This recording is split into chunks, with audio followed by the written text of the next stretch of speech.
السلام علیکم ورحمۃ اللہ وبرکاتہ۔ الحمد للہ رب العالمین، والصلاة والسلام علی سید الانبیاء والمرسلین وعلی آلہ واصحابہ اجمعین، اما بعد فاعوذ باللہ من الشیطان الرجیم، بسم اللہ الرحمن الرحیم۔ لقد کان لکم فی رسول اللہ اسوۃ حسنہ، صدق اللہ العظیم وصدق رسولہ النبی الامین الکریم، ونحن علی ذلک لمن الشاہدین والشاکرین، والحمد للہ رب العالمین۔ خطبے کے بعد جو آیت شریفہ کی تلاوت کا شرف حاصل کیا ہے، اس کا ترجمہ اور مفہوم سمجھنے سے قبل میرے آقا نامدار، مدینے کے تاجدار، گنبد خضرا میں آرام فرمانے والے آقا، سارے جہاں کی رحمت للعالمین کے بارگاہ اقدس میں جھوم جھوم کر نذران عقیدت پیش کرے پڑے، اللہم صلی علی سیدنا و شفیعنا و نبینا مولانا محمد وعلی آلہ و اصحابہ وبارک وسلم۔ اللہ رب العزت کا بے پناہ فضل و کرم ہے کہ اللہ رب العزت نے ہمیں اور آپ کو امت محمدیہ صلی اللہ علیہ وسلم میں پیدا فرمایا اور ہمیں مسلمان گھرانے میں آنکھ کھلنے کا شرف بخشا، اور اللہ تعالیٰ کا یہ بھی بے پناہ فضل و کرم ہے کہ اللہ تعالیٰ نے ہم تمام کو ایسی اسلامی پروگرام میں شامل کر رہا ہے اور کرتا رہے گا انشاءاللہ۔ یاد رکھیں کہ میرا آج کا بہت ہی بڑا اہم موضوع ہے نیا سال اور مسلمانوں کا حال۔ یہ بہت انتہائی اہم موضوع ہے کہ آج کے نوجوان لڑکیاں، لڑکے اور ہمارا مسلمانوں کا حال، جو نئے سال کے دن ایسے کاموں کو انجام دیتے ہیں جس سے اللہ اور اس کا حبیب صلی اللہ تعالی علیہ وسلم ناراض ہوتے ہو۔ مسلمان جو مومن بندہ اور پھر مومن بندی ہو، جو اسلام کے صحیح حقائق کو جانتے ہو اور اسلام کے قرآن و احادیث کو صحیح سے پڑھے ہو اور صحیح سے سمجھے ہو، تو وہ حضرات کبھی ان چیزوں میں شامل نہیں ہو سکتے۔ ہمیں چاہیے کہ پہلے ہم اسلام کے صحیح حقائق اور اسلام کے صحیح عنوانات کو سمجھے، اور پھر اسلام ہمیں کیا سکھاتا ہے، اللہ تعالیٰ ہم کو کیا کہہ رہا ہے، اللہ کے حبیب صلی اللہ علیہ وسلم کا کیا فرمان ہے، ہمیں کیا کرنی چاہیے کہ اگر ہم یہ کام کریں ہیں تو کیا ہم اللہ تعالیٰ کی گرفت میں آ سکتے ہیں۔ ہم کام کرنے سے پہلے سوچیں کہ یہ اگر ہم کام کریں گے تو کیا اللہ تعالیٰ ہمیں اسے اللہ تعالیٰ کے پاس ہماری گرفت ہوگی۔ اگر ہم یہ کام کر رہے ہیں تو اللہ اور اس کے حبیب صلی اللہ علیہ وسلم ہمارے اس کام سے راضی ہو رہے ہیں۔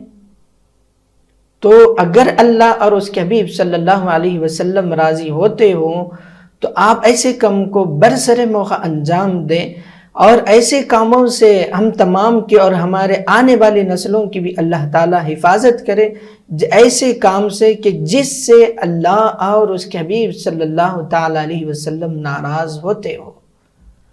میں نے جو خطبے کی آیت لی، لَقَدْ كَانَ لَكُمْ فِي رَسُولِ اللَّهِ أُسْوَةٌ حَسَنَةٌ، تم لوگوں کے لیے اللہ کے رسول صلی اللہ علیہ وسلم کے افعال و اقوال مبارک ہیں، بہترین نمونہ ہیں۔ یہ ہمارے حبیب صلی اللہ علیہ وسلم کا، ان کے اقوال اور ان کے افعال ہمارے لیے بہترین نمونہ ہیں۔ ہمیں چاہیے کہ ان چیزوں کو سمجھے۔ حضور پاک علیہ السلام کا کیا فرمان عالی شان ہے، پہلے ہم ان چیزوں کا ہم اچھے سے جانیں اور اس پر عمل کرنے کی کوشش کریں۔ یاد رکھیں میرے عزیزان گرامی کہ انسان جب نئے سال میں آتا ہے تو یہ محاسبہ کرتا ہے کہ میں نے اس جنوری سے وہ جنوری تک میں نے کیا کیا تیاری کی۔ میں نے ایک دکان کھولی تو کیا اس کا میں 2 دکان کھولا ہوں، میں نے ایک دکان سے دوسری دکان کو کھولا ہوں، کیا میں نے، میرا بچہ فلانی کلاس میں تھا، کیا وہ گروتھ ہوا ہے؟ کیا وہ اس کی دوسری کلاس میں آگے بڑھا ہے؟ کیا میرا بچہ فرسٹ ایئر میں تھا، کیا سیکنڈ ایئر میں گیا ہے؟ کیا فرسٹ ایئر کو صحیح سے کامیابی کیا ہے؟ یہ محاسبہ انسان ضرور کرتا ہے. کیا میری دولت میں دگنا اضافہ ہوا ہے یا نہیں ہوا ہے؟ اور پھر میرے ایک گھر سے 2 گھر ہوئے کیا نہیں ہوئے؟ یہ انسان کی فطری ہے، اس کی سوچ ہے کہ میں نے اس جنوری سے اس جنوری تک کتنا ترقی کیا، میرے مال میں کتنا اضافہ ہوا، میری اولاد کتنی ترقی کری ہے، میں اپنے دولت میں کتنا اضافہ کمایا ہوں، نیکسٹ ایئر میری سیلری اتنی تھی، اب میری سیلری میں کتنا گروتھ ہوا ہے. یہ اپنے انسان کا یہ فطری محاسبہ کرتا ہے. لیکن یاد رکھیں مسلمانوں کا حال ایسا ہونی چاہیے کہ میں نے یہ جنوری سے پچھلے گزشتہ جنوری تک میں نے کتنی عبادتوں میں میرا ذہن لگا ہے. کیا میں نے 5 وقت کی نمازوں کو برسر موقع ادا کیا ہے؟ کبھی انسان اس چیز کا محاسبہ کیا ہے؟ نہیں کر رہا ہے. اور قرآن کو میں نے اس سال اس جنوری سے اس جنوری تک میں نے کتنے کلام پاک ختم کیے ہیں، میں نے کتنے کلام پاک کو پڑھا ہے، میں نے کتنے قرآن مجید کو کتنے مرتبہ ورد کیا ہے، میں نے قرآن کو کیا صحیح انداز سے اس کے ترجمے اور اس کے مفاہیم کے ساتھ پڑھا ہے. کبھی ہم نے ان چیزوں کا محاسبہ کیا؟ ہرگز نہیں کیا. جیسے ہی نیو ایئر آتا ہے، جیسے ہی نیا سال آتا ہے تو ہمارے اندر ایک شوق، ایک جنون پیدا ہوتا ہے کہ نیو ایئر آ رہا ہے، ہم ایسے ایسے کام کرنی چاہیے، ہم نے ایسے ایسے پلانات طے ہوتے ہیں. تو کبھی ہم نے ان چیزوں کی طرف متوجہ ہوئے کہ نیا سال آ رہا ہے، میں نے کبھی عبادتوں کی طرف، میں نے یہ عبادت کو اس طریقے سے ادا کروں گا، میری عبادتوں میں اتنا اضافہ کروں گا، چلو میں نے اس سال میں اتنی عبادتیں کی تھی تو اب یہ نیو ایئر آ رہا ہے تو میں آنے والے نیو ایئر تک میں اتنی عبادتوں کا گہوارہ اپنے گھر میں بناؤں گا، میرے گھر میں اسلامی ماحول بناؤں گا، میرے اہل و عیال کو، میرے بیوی بچوں کو میں نمازی بنا کر رہوں گا، میرے بچوں کو میں دینی ماحول دوں گا، میری بیوی کو بھی میں دینی ماحول دوں گا، میرے بھائی اور بہن کو اسلامی سانچے میں ڈھالوں گا. کبھی ہم نے ان چیزوں کی طرف متوجہ ہوئے؟ نہیں ہوئے. جیسے ہی نیو ایئر آنے والا ہے تو بے حیائی کی چیزوں کو برسر موقع انجام دینے کے لیے ہم تیار رہتے ہیں. اللہ اکبر. ہمارا حال یہ ہے، کبھی ہم نے اس کے طرف متوجہ نہیں ہوئے. ہمیں توجہ کی ضرورت ہے میرے عزیزان گرامی. ہمیں اس کو توجہ دیں، اسلام کی طرف متوجہ ہو، اسلامی تعلیمات کی طرف متوجہ ہو کہ ہم ضرور ان چیزوں کو انجام، ہم نے ایسے کاموں سے رکے رہے جس سے اللہ اور اس کے حبیب صلی اللہ علیہ وسلم ناراض ہوتے ہو. یاد رکھیں میرے عزیزان گرامی، ہم ہمارے کام، ہمارے اخلاق، ہمارا کردار ہی اچھا پیغام دینا چاہیے. ہمارے اخلاق ویسے نہیں، ہم اخلاق کو اس بہتر نہیں بنا رہے ہیں، ہمارے کردار میں وہ بہتری نہیں آ رہی ہے، ہماری سوچ میں بہتری نہیں آ رہی ہے. تو اس لیے مسلمان کبھی ترقی کی راہ پر نہیں رہ رہا ہے. وہ ترقی کیسے کرے گا؟ ہمیں چاہیے کہ ان چیزوں کی طرف اپنی اسلامی گہوارے میں ہم اسلام کے تعلیمات میں، اللہ اور اس کے حبیب صلی اللہ علیہ وسلم کے فرامدات میں گھرے رہیں تو یقیناً ہم مسلمان جبھی ترقی کریں گے. کیوں کہ مسلمان حضور پاک علیہ السلام کے قول اور افعال کو چھوڑ بیٹھا ہے. یاد رکھیں، یہ میری اہم بات ہے کہ اس بات پر ہر وہ بندے مومن وہ مومنات سوچے، جتنے بھی ناظرین ہمارے اس چینل کے مادھیم سے دیکھ رہے ہیں، ہمارے اسلامی پروگرام میں شامل ہو رہے ہیں، تو یہ بات ذہن نشین کر لے کہ جس فرنگیوں کی قوم کو اور ہم نے جس فرنگیوں کو ان کے قول اور ان کے فعل کو ہم اپنا رہے ہیں، ان کے لباسوں کو اپنا رہے ہیں، مغربی تہذیبی لباس کو ہم اختیار کر رہے ہیں، تو یاد رکھ لیں کہ ہم انہی قوم کے مشابہ ہو رہے ہیں. ہم جیسے مغربی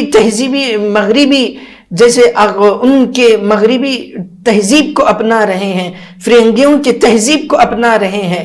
ہم نے اسلام کہ کوئی گہوارہ ہمارے پاس باقی نہیں رہا ہے. لباس ان کی طرح، قول اور افعال ان کی طرح، ہمارے بول ان کی طرح ہے، ہمارا لباس ان کی طرح ہے، اور ہمارا طریقہ ان کی طرح ہے، تو ہماری قوم اسی کے متشابہ ہوگی، انہی قوم میں شمار ہو جائے گا. مسلمانوں میں اس بندے کا شمار نہیں ہوگا. کیوں؟ کہ انہیں فرنگی کے لباس کو اپنایا ہے، مغربی تہذیب کے لباس کو اپنایا ہے، اور پھر اس کا بول اسی کی طرح ہے، اور اس کا انداز، اس کے کھانے پینے رہنے کا سب انداز اسی کی طرح ہے، تو وہ قوم کے متشابہ ہوگا. یہ کون کہہ رہے؟ سارے جہاں کی رحمت للعالمین کہہ رہے. ہم جس قوم کو اپنائیں گے، ہم جس قوم کی تہذیب کو اپنائیں گے، تو ہمارا شمار انہی قوم میں ہمارا شمار ہوگا. اگر ہم مسلمان ہیں، اسلامی تہذیب کو اپنا رہے ہیں، تو ہمارا شمار مسلمانوں میں ہوگا، مسلمانوں میں ہوگا. ہمارا شمار مسلمان میں ہونی چاہیے، اسلام کے علمبردار بننی چاہیے. ہمارا عبادت، ہمارا اسلام یہی سکھاتا ہے کہ ہم اسلام ہمیں کیا سکھا رہا ہے، ہم کس راہ پر جا رہے ہیں. مسلمان ہیں تو یہ بھی ہمارا اولین فریضہ بنتا ہے کہ اسلامی تعلیمات کو اور اسلام کے ہر چیز کو ہم اپنانا، ہم مسلمانوں کے لیے حضور پاک علیہ السلام کے احادیث کو سننا سنانا، یہ ہمارا فریضہ ہے کہ ہمیں چاہیے کہ ان چیزوں کی طرف متوجہ ہو. یاد رکھیں حضور پاک علیہ السلام کے فرامین اور کاموں میں بہترین نمونہ ہے کہ آپ سے حضرت عبداللہ بن حشام رضی اللہ تعالی عنہ سے روایت ہے کہ جب نیا سال شروع ہوتا ہے تو آقا کریم صلی اللہ علیہ وسلم ایک دوسرے کے لیے دعائیں سکھایا کرتے تھے کہ نیا سال آ رہا ہے تو اللہ تعالیٰ کے ان لوگوں صحابہ کرام نے ایک دوسرے کو دعائیں سکھایا کرتے تھے کہ یہ سال آ رہا ہے تو ہمارے لیے اے اللہ ہمارے علم میں، ہمارے عمر میں، ہمارے اولادوں میں، ہمارے بچوں میں اچھا گہوارہ ہو. یہ ایک دوسرے کے لیے دعائیں سکھایا کرتے تھے کہ یہ سال ہمارے لیے بہترین نمونہ ہو. اس آنے والے سال میں ہمارے گناہوں سے ہم تمام کو پاکیزہ کر دے اللہ. یہ صحابہ کرام نے ایک دوسرے کے لیے اس طریقے کی دعائیں سکھایا کرتے تھے. تو ہمارے اندر بھی یہی ہونی چاہیے کہ نیا سال آ رہا ہے تو ہم ایک دوسرے کو یہ دعائیں دیں کہ اے اللہ کہ آپ اگر کسی کو مبارکبادی دے رہے ہیں تو آپ ان کو اس دعاؤں سے نوازے کہ اے اللہ اس سال اس بندے کے لیے بہتر نمونہ ہو. اس سال میں وہ طرح کے اس کے آنے والے پریشانیوں سے اے اللہ اس سال میں ہم تمام کے آنے والے پریشانیوں کو دور فرما دے. اس سال میں میرے مالک و مولا تمام آنے والے مصیبتوں کو ہم سے ٹلا دے. اے اللہ پھر اس آنے والے سال میں جو بے اولاد ہے اللہ انہیں صاحب اولاد بنا دے. تو یہ باتیں کتنی اچھی ہوگی. ایک دوسرے کے لیے ہم دعا گو ہوں گے، ایک دوسرے سے ہم جڑیں گے، ایک دوسرے کی تکلیف میں رہیں گے، تو مسلمان کیسے ترقی پر نہیں رہے گا میرے عزیزان گرامی. نہ کہ ہم بے حیائی کی چیزوں کو اپنانے کے بجائے اگر ہم ان چیزوں کو اپنائیں، دعائیں دیں ایک دوسرے کے لیے کہ اے اللہ میرے بھائی کے لیے، میری بہن کے لیے، میرے آنے والے تمام رشتہ داروں کے لیے یہ آنے والا سال ان کے حق میں بہتر ہو، وہ بہترین نمونہ ہو کہ وہ اس سال میں خوب ترقی کریں اور تیرے ہر گھڑی ہر لمحہ اس سال کے آنے والا میری اولاد، میرے افراد خاندان، تمام عالم اسلام کے مسلمانوں کا تیری بارگاہ سے جڑے رہنے کی توفیق عطا فرما دے.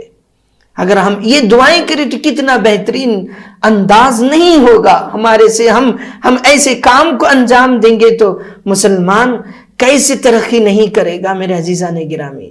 آنے والے دنوں میں جو بے حیائی کے کاموں کو جو بے حیائی میں ملوث ہے اللہ، جو بے پردگی میں ملوث ہے اللہ، ان تمام کو ان چیزوں سے محفوظ فرما دے. آنے والے سال کی یہ دعائیں دیں. یہ صحابہ کرام کا طریقہ ہے، انہوں نے اپنایا ہے، تو ہمارا بھی فریضہ بنتا ہے کہ ہم شروع سال میں ایک دوسرے کے لیے دعائیں کرتے رہیں۔ تو مسلمان کہ یہ بہترین انداز ہوگا، ایک مسلمان پر دوسرے مسلمان کے 6 حقوق ہیں، ان میں سے یہ ایک ہے کہ اسلام جب مسلمان کے پاس کوئی ایک چیز آ جائے، کوئی خوشی کا ماحول ہو، تو ایک دوسرے کے لیے مبارکبادی دیں، ایک دوسرے کے لیے مبارکبادی دیں۔ تو یہ کتنی اچھی یہ کتنا اچھا انداز نہیں ہوگا مسلمانوں کے لیے ہر سال کا، ہر دن، ہر گھڑی، ہر نمونہ خالص اللہ تعالیٰ کے لیے گزار لیں، خالص اللہ تعالیٰ کے لیے گزارے، تو وہ مسلمان ترقی کرے گا۔ اپنے کام کے وقت، اپنی مصروفیات کے وقت نکال کر جو بھی آپ کے پاس وقت بچ رہا ہے تو اللہ کے راہ میں نکالیں، آپ اللہ کے راہ میں نکالیں، تو تبھی مسلمان ترقی پہ رہے گا، وہ مسلمان کامیاب والا بنے گا، وہی مسلمانوں کے اندر ضرور وہ ترقی کے راہ پر رہے گا۔ مسلمانوں کا ہر وہ انداز، ہر وہ طریقہ، ہر وہ چیز مسلمانوں میں خوب ترقی ہوگی، لیکن ہم نے ان چیزوں کو کوئی اہمیت نہیں باقی رکھی، تو مسلمان کیسے ترقی کرے گا، کیسے بے حیائی کے کاموں میں ملوث نہیں ہوگا۔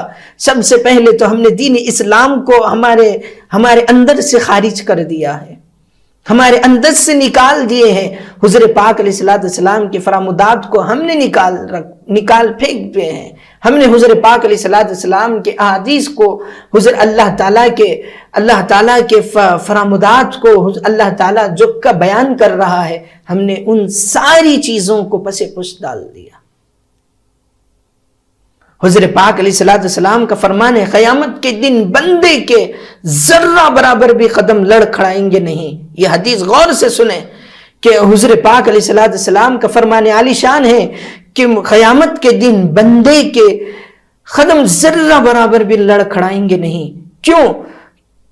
کہ جب تک کہ اس سے سوالات پوچھے نہیں جائیں گے، جب تک اس کے پاس پوچھے جائیں گے نہیں، جب تک بھی اس کے ذرہ برابر بھی اس کے قدم لڑکھڑائیں گے نہیں۔ تو وہ کون سا ہے؟ تو پہلا سوال یہی ہے کہ تم نے اپنی عمر کو کہاں لگایا۔ حضور پاک علیہ السلام کہہ رہے ہیں کہ قیامت کے دن اس بندے کے ذرہ برابر بھی اس کے قدم لڑکھڑائیں گے نہیں گے۔ اس میں پہلا سوال یہ ہوگا، اس سے 4 سوالات کیے جائیں گے، تو پہلا سوال یہ کہ اس نے اپنی عمر کو کہاں لگایا۔ پھر دوسرا سوال یہ کہ اپنے جسم کو کس چیز میں صرف کیا، اپنے جسم کو کس چیز میں صرف کیا۔ پھر تیسرا سوال ہوگا، تم کو علم ملا ہے، کیا تم اس پر کتنا عمل کیا ہے، تم نے اس پر کتنا عمل کیا ہے۔ پھر چوتھا سوال ہوگا کہ تم کو جو مال ملا ہے، کہاں اس مال کو تم نے خرچہ کیا ہے، تم نے کہاں خرچہ کیا۔ اللہ تعالیٰ نے ہم کو عمر دیا ہے تو اس پہ بھی سوال ہوگا، تم نے اپنی عمر کو کہاں صرف کیا، کہاں لگایا ہے۔ اور پھر تم کو جو جسم دیا ہے اللہ تعالیٰ، اس جسم کو تم نے کہاں پر صرف کیا۔ اور پھر اللہ تعالیٰ نے رہتی دنیا میں ہمیں اور آپ کو جو علم مل رہا ہے، تو وہ علم کو تم نے کہاں پر، اس علم سے تم نے کیا عمل کیا ہے۔ اور پھر تیسرا سوال یہ ہوگا، جو تم کو مال ملا ہے، اللہ تعالیٰ نے تمہیں جو مال وہ دولت دی ہے، تو تم اس دولت کو کہاں خرچہ کیا۔ یہ حدیث بہت اہم ہے کہ ہم اپنے نوجوانوں کو روکے رہیں کہ جو نیو ایئر کے نام پر، نئے سال کے نام پر ہم نے، ماں باپ نے اپنے روپیہ پیسہ اپنی اولاد کو بے حیائی کاموں میں ملوث کرنے کے لیے جو مال دے رہے ہیں، تو یقیناً اللہ تعالیٰ تم کو اس کا سوال، تم کو اس مال کے لیے پوچھا جائے گا کہ تم نے اپنے مال کو کہاں لٹایا ہے، کہاں خرچ کیا ہے۔ تمہارے جسم کے تعلق سے بھی سوال ہوگا کہ تم نے اپنے جسم کو کہاں صرف کیا ہے۔ اور پھر آپ کے عمر کے تعلق سے بھی پوچھا جائے گا کہ تمہاری عمر کو تم نے کہاں لگایا ہے۔ یہ ساری چیزیں، یہ میں تم سے سوال کرنے والا نہیں، میں بھی خود اللہ تعالیٰ کی گرفت میں ہوں۔